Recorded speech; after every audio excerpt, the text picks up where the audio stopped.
ரெடியாண்ணா? ரெடிண்ணா?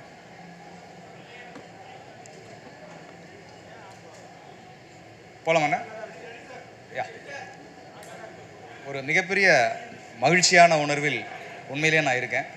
கிட்டத்தட்ட ஒரு 4-5 ஆண்டுகளுக்கு அங்கங்கே சில பாடல்கள் எழுதக்கூடிய வாய்ப்புகள் வந்துக்கிட்டே இருந்தாலும், நான் ரொம்ப எதிர்பார்த்த ஒரு பாடல் அடங்கிய ஒரு ப்ராஜெக்ட் அப்படின்னா அது இந்த இந்தியன் 2.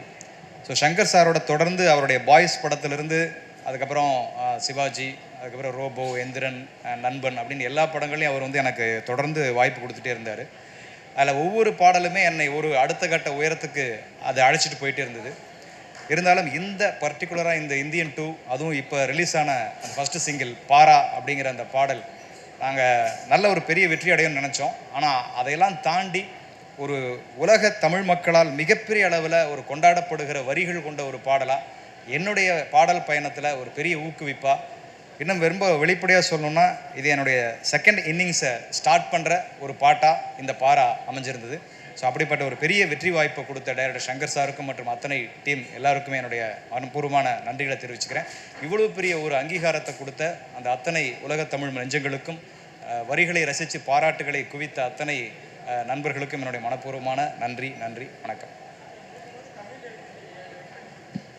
எல்லாம் நான் ஸ்டேஜில் பேசுவேன். இல்லை, இது வந்து கதை களமாகவே வந்து ஒரு பீரியட் ஸ்டோரி அப்படிங்கிறது எல்லாருக்குமே தெரியும். இருந்தாலும் இந்த பாட்டு வரப்போகிற இடம் எது அப்படின்னு பார்த்தீங்கன்னா, அது இன்னும் ஒரு ரகசியமாக வைக்கப்பட்டிருக்கிற, இன்னும் யாரும் இதை பற்றி சொல்லலை. அதனால் என்னாலையும் அதை சொல்ல முடியாது. அப்படிப்பட்ட ஒரு கதை களத்துக்குள்ளே இந்த பாட்டு வருது. அப்போது அது மொத்தமாக ஒரு நல்ல தமிழில், அதே சமயத்தில் இன்றைக்கி எல்லாருக்கும் புரிகிற ஒரு தமிழாகவும் அது இருக்கணும். அப்படிங்கும்போது நான் கொஞ்சம் புறநானூறு அகநானூரில் இருந்தெல்லாம் கொஞ்சம் குறிப்புகள்லாம் எடுத்துகிட்டு வந்து சங்கர் சார்கிட்ட கொடுத்து, அப்புறம் அதிலிருந்து கொஞ்சம் விளக்கங்களை எடுத்து, அப்படி தான் இந்த பாரா அப்படிங்கிற வார்த்தையே உருவாச்சு. பாரா அப்படின்னா நம்ம கொஞ்சம் முன்னாலெல்லாம் நீங்கள் கேள்விப்பட்டிருப்பீங்க, பாரா உஷார் அப்படின்னு சொல்லி நம்ம இந்த பெரிய படை நடந்து வரும்போது சொல்லுவோம். ஸோ அந்த வார்த்தையை தான் இந்த முதல் வார்த்தையாக பயன்படுத்தலாம் அப்படின்னு சொல்லி முடிவு பண்ணோம். அப்படி ஒட்டுமொத்தமாக எந்த இடத்திலும் வேற ஒரு மொழி கலப்பு இல்லாமல் தமிழிலேயே இந்த பாட்டை எடுத்துகிட்டு வரணும் அப்படின்னு சொல்லி டைரக்டர் சங்கர் சார் ரொம்ப பிரியப்பட்டார். ஸோ எனக்கும் அந்த ஒரு வாய்ப்பை சரியாக பயன்படுத்திக்கணும் அப்படிங்கிற ஒரு நோக்கம் இருந்தது. அதன் அடிப்படையில் உருவானது தான் இந்த பாடல். இது மட்டும் இல்லாமல் இன்னொரு 3 பாடல் இந்தியனில் எழுதியிருக்கேன். ஸோ அது அடுத்தடுத்து வரும்னு நான் நினைக்கிறேன். அனிருத் சாரோட வந்து நான் இப்போ இது 2வது படம் நான் ஒர்க் பண்ணுறேன். அனிருத் வந்து இன்றைக்கி நவீன இசையினுடைய ஒரு ஐக்கானாக இன்றைக்கி இருக்கார். ஸோ அவர்கிட்ட கூட இன்றைக்கி நான் அந்த பாடல் வெளியானதுக்கப்புறம் சொன்னேன், ப்ரோ இது வந்து உண்மையிலேயே சமீபத்திய என்னுடைய பாடல்கள் மட்டும் இல்லை, ஒரு பெரிய ஒரு வெற்றி பாடலாக இந்த பாடலை உங்களுடைய இசையில் வந்ததுக்கப்புறம் இது எல்லாருமே ரொம்ப ரசிக்க ஆரம்பித்தாங்கன்னு சொன்னேன்.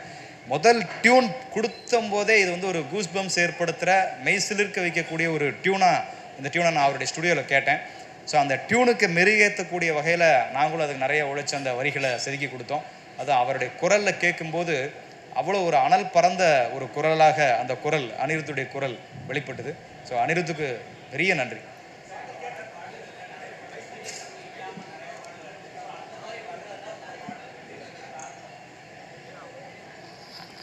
மற்ற பாடல் பற்றி நம்ம விமர்சிக்க வேணாம். ஆனால் ஒட்டுமொத்தமாக வந்து உண்மையிலேயே இல்லை பெரிய வரவேற்பு இருக்குது. ஏன்னா நேற்று கூட நான் ஒரு இடத்துல வந்து சாப்பிட்டுட்டு இருக்கேன், இந்த உணவு கொண்டு போய் கொடுப்பார் இல்லையா, ஸோ அதை நம்ம தொழிலில் சொல்ல வேணாம்.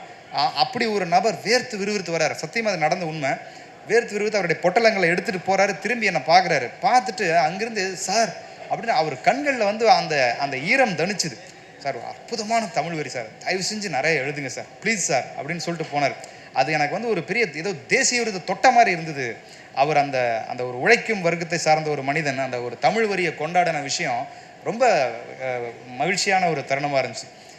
ரொம்ப அதாவது உண்மையிலேயே நான் வந்து ஒரு 10 ஆண்டுக்கு முன்னால் தேசிய விருது வாங்கினப்போ எவ்வளோ மகிழ்ச்சியாக இருந்தனோ, என்னுடைய பாட்டு பயணத்தில் இந்த பாடலினுடைய வெற்றிக்கு அவ்வளோ எனக்கு ஒரு சந்தோஷம் பாடல் கிடைச்சிது. இல்லை கண்டிப்பாக நான் ஒரு விஷயம் உறுதியாக எடுத்திருக்கேன். ஏன்னா மக்கள் வந்து இப்போ என்னன்னா ரொம்ப கூர்மையாக லிரிக்ஸை கவனிக்க ஆரம்பிச்சிருக்காங்க. இப்போ லிரிக்ஸ் நல்லா இல்லைன்னாலும் திட்டுறாங்க. முந்தியெல்லாம் அதை கண்டுக்காமல் போயிடுவாங்க. லிரிக்ஸ் நல்லா இருந்தால் பயங்கரமாக கொண்டாடுறாங்க. அதனால் இனிமேல் ரொம்ப பார்த்து தான் எழுதணும். அதுவும் குறிப்பாக அந்த மாதிரி இந்த குறிப்பாக தமிழ் பாட்டில் மாதிரி வர்ற பாடல்களை ரொம்ப தெளிவாக எழுதணும் அப்படிங்கிறதுல ஒரு முடிவை வச்சு. மியூசிக் பற்றி சொல்லிட்டேனே ஃபஸ்ட்டு அனிருத்தினுடைய ஸ்டுடியோவில் போய் கேட்கும்போது இது ஒரு பெரிய வெற்றி பாடல் அமைய போகுது அணி அப்படிங்கிற ஒரு மெய்சிலிர்ப்போட தான் அந்த டியூனை கேட்டோம். ஏன்னா வரிகள் இல்லாமல் கேட்கும்போதே நமக்கு தெரியும் இந்த பாடல் எவ்வளோ பெரிய ரீச் ஆக போகுது அப்படின்னு. அதுவும் அந்த குதிரை சவுண்டோட தான் அவர் ஆரம்பிச்சிருப்பார். நாங்கள் கேட்கும்போது இன்னும் ராவாக தான் இருக்கும். இப்போ நீங்கள் ஃபைனல் மிக்ஸ் கேட்குறீங்க, அவர் டியூனாக கொடுக்கும்போதே அதில் ஒரு வெப்பம் அற்புதமாக இருந்துச்சு. அப்பயும் சொன்னேன் இது பிளாஸ்ட்டாக வரப்போகுது அப்படின்னு சொல்லிட்டு தான். அதுவும் அந்த குறிப்பாக என் தாய் மண் மேல் ஆணைங்கிற வரியெல்லாம் வரும் இல்லையா, அதுக்கெல்லாம் அவருடைய டியூன் கேட்டிங்கன்னா அவ்வளோ சிலிர்ப்பாக இருக்கும். ஸோ கண்டிப்பாக இது வந்து அந்த அனிருத்தினுடைய குரல் இந்த பாடலை வேற ஒரு உயரத்துக்கு எடுத்துகிட்டு போச்சுன்னு சொல்லலாம். கமல் சார் நான் ஒரே ஒரு முறை தான் ஷூட்டிங்கில் சந்திக்கக்கூடிய ஒரு சந்தர்ப்பம் அமைஞ்சுது. அவருடைய பெரிய பாராட்டே இப்போ பெரிய பெரிய கலைஞர்களுடைய பாராட்டுகளே வந்து ஒரு புருவத்தினுடைய உயர்த்தல், ஒரு புன்னகை, ஒரு கைகுலுக்கு இப்படியாகத்தான் இருக்கும். அப்படி அவர் பார்த்தோன்னே அந்த பாடலை கேட்டிங்க சார்னு அவர் கை கொடுத்து ரொம்ப அருமையாக இருந்துச்சு அப்படிங்கிற மாதிரி சொல்லிட்டு போனார். எல்லாமே பெருசு தான் நண்பா, எல்லாமே பெருசு தான். நன்றி நன்றி நண்பா.